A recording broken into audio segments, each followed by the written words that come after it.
Assalamualaikum warahmatullahi wabarakatuh. Selamat pagi teman-teman.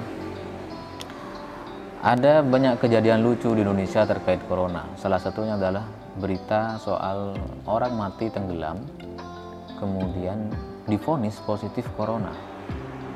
Ini aneh ya. Orang udah jelas-jelas mati karena tenggelam malah dites COVID.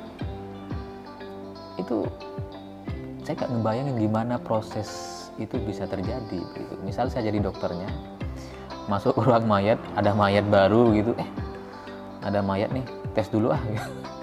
Masa seiseng itu gitu. Lagian apa gunanya? Orang sudah mati dan jelas karena tenggelam masih dites COVID. Apa gunanya? Apa motivasinya gitu? Apa sungainya mau dites juga atau mau disterilkan begitu?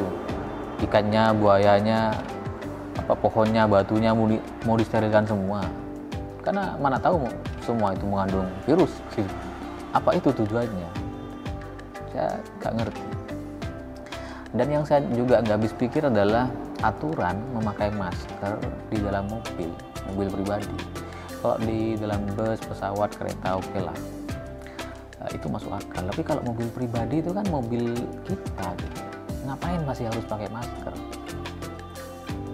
Pakai masker dalam mobil pribadi sendirian, apalagi sendirian, itu sama kayak orang tidur di atas kasur pakai kondom. Nggak ada gunanya.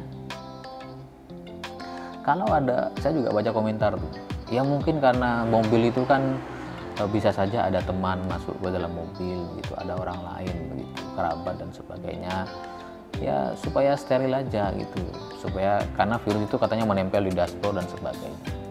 Kalau logika berpikirnya seperti itu, maka semua orang termasuk yang di dalam rumah itu harus pakai masker.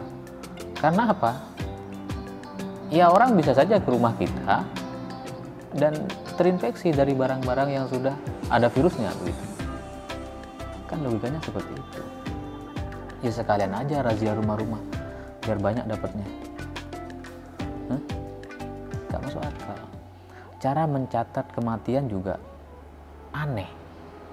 Ada orang bertahun-tahun sakit kronis, katakanlah jantung, diabetes, paru-paru, asam lambung, jerawatan masuknya, pokoknya panuan dan segala macamnya lah.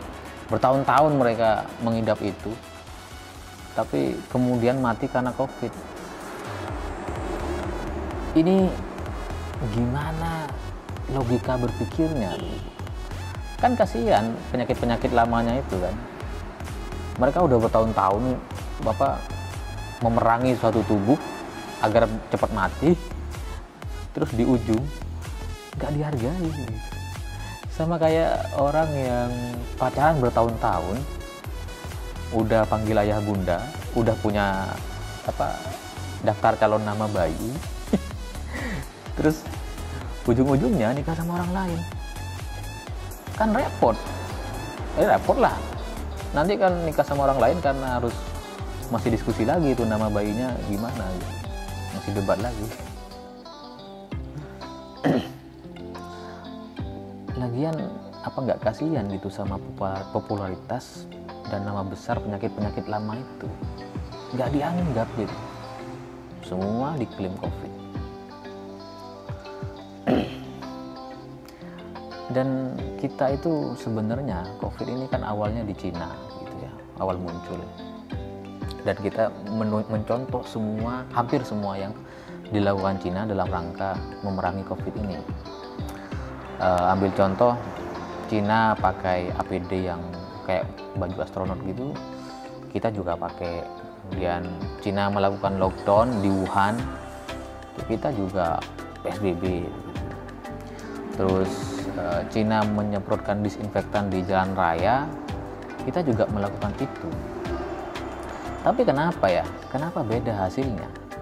Cina itu berhasil mendeklarasikan dirinya sebagai negara yang bebas COVID hanya dalam waktu 5 bulan. Sementara kita sampai hari ini itu sudah 6 bulan dan kita masih ribut soal razia masker. Aneh gitu. Kenapa? Apa bedanya? Kalau ada yang bilang bahwa Cina itu lebih maju, lebih disiplin, lebih ya, peralatannya lebih bagus dan sebagainya, mungkin iya. Tapi apakah itu yang menjadi faktor utamanya? Saya pikir enggak gitu. Kenapa?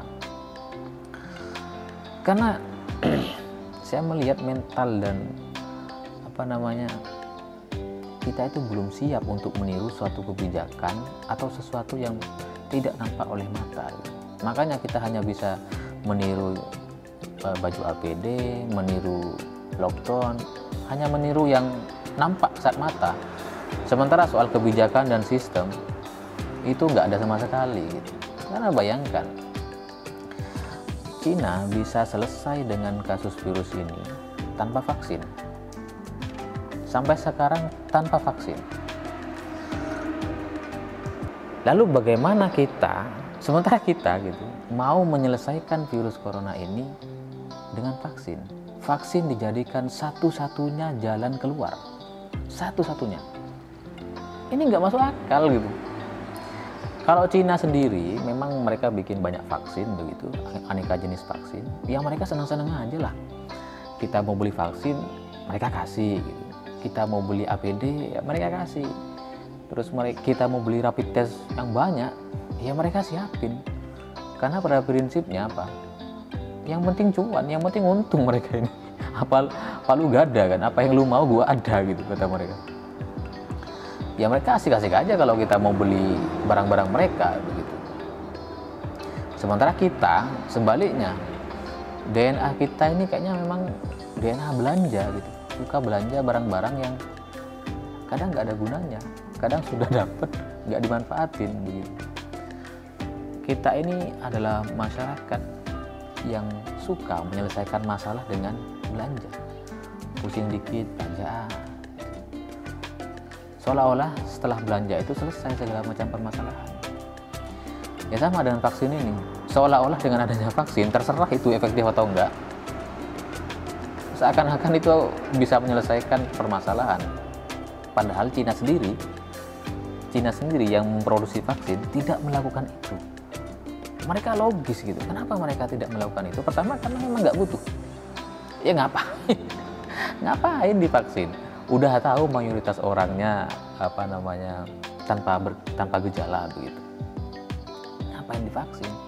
Toh mereka sudah menyimpulkan bahwa tubuh manusia itu ternyata cukup untuk memerangi virus ini, bahwa ada kondisi pasien dengan penyakit bawaan yang buruk begitu, mereka juga sudah siapin terapi plasma, mereka jalan betul di sana. Jadi selain itu mereka juga logis, kapasitas produksi vaksin mereka hanya 150 juta dosis, dan itu nggak mungkin untuk mencukupi seluruh kebutuhan masyarakat di sana yang jumlahnya bisa 1 miliar lebih. Sementara kita ngotot karena jumlah kita cuma 250 juta, kemudian katanya kemarin mau dinaikkan kapasitasnya menjadi 200 juta per tahun. Itu juga sebenarnya nggak masuk akal. Karena apa? Karena vaksin-vaksin yang lain itu juga harus diproduksi. Kita itu butuh nggak cuma vaksin COVID, ada banyak vaksin yang harus diproduksi setiap tahunnya. Apakah kemudian semua vaksin-vaksin itu mau diabaikan gitu? Apakah kita hanya mau fokus dengan vaksin COVID ini? Kan enggak. Nah, selain itu sudah tahu COVID ini mayoritasnya tanpa gejala, tapi masih terus dites. Padahal solusinya sederhana kata Trump. COVID ini kalau mau selesai ya gak usah tes, selesai. Makanya Cina dengan jumlah penduduk 1 miliar lebih itu kasusnya cuma 60.000. Itu bukan karena mereka disiplin atau sebagainya apa, enggak, karena mereka berhenti tes. Ya ngapain tes? Ini kan seperti yang saya bilang tadi, bahwa mayoritasnya tanpa gejala. Setelah dites nggak diapa-apain juga, cuma disuruh tidur sama makan. Ngapain gitu, buang-buang anggaran. Nah, Indonesia ini kayaknya belum sadar dengan itu. Setelah 6 bulan data yang masuk itu, kita tuh belum bisa menyimpulkan, kita belum bisa membaca data. Ada ikatan dokter begitu bilang setiap hari mereka update dokter yang meninggal dunia. Sekarang sudah 117 kalau nggak salah katanya. Seolah-olah dokter itu nggak bisa mati begitu. Padahal sebelum ada COVID, setiap tahunnya itu dokter juga mati. Jumlahnya banyak, ratusan juga gitu. Jadi tidak ada lonjakan sebenarnya. Cuman yang seperti saya bilang tadi, orang yang sakit paru-paru sekarang dihitung COVID, orang yang sakit asam lambung sekarang dihitung COVID. Itu aja bedanya.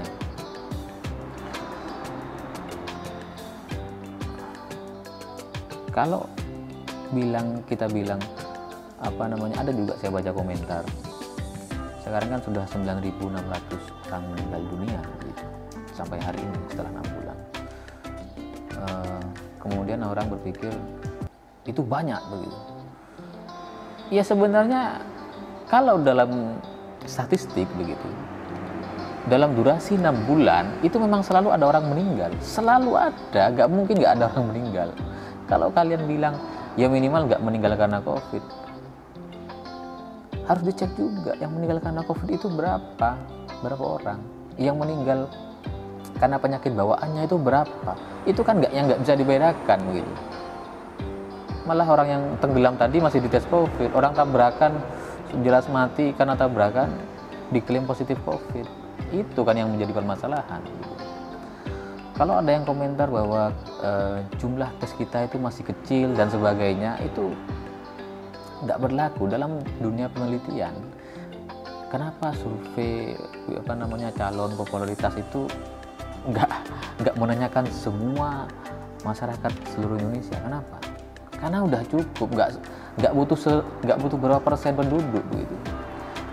Dari data yang kita tes sampai hari ini itu sudah sangat cukup untuk menyimpulkan bahwa COVID ini mayoritasnya tanpa gejala. Ya udah, orang yang nggak bergejala gimana caranya menularkan? Mereka nggak batuk, nggak keluarin droplet, gimana cara menularkannya? Ya nggak ada, hampir tidak ada begitu, kecuali dijilat-jilat, baru nularin tuh. Tapi kan nggak mungkin kita jilat-jilatin orang gitu.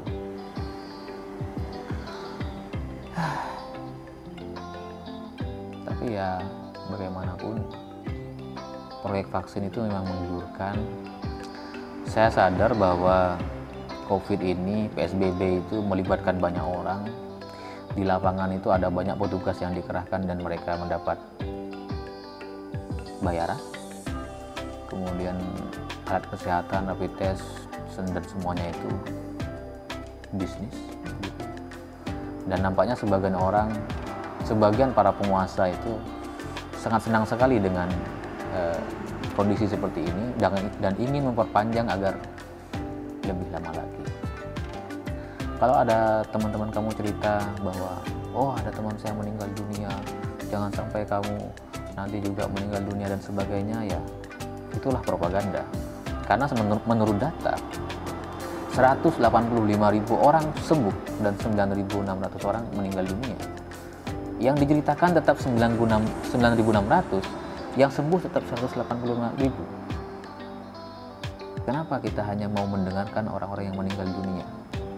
Kenapa kita tidak mau melihat bahwa 185.000 itu angka yang luar biasa besar? Kenapa kita nggak cerita bagaimana seorang bisa positif COVID dan nggak dipapain dan sembuh? Ceritalah, detailkan. Kalau bisa ya sedetail mungkin seperti mereka yang mengklaim mati karena COVID dan tidak menceritakan penyakit-penyakit bawaannya. Saya pikir itu, kalau ada yang tersinggung nggak apa-apa. Memang niat saya menyinggung supaya permasalahan ini cepat selesai. Begitulah kura-kura.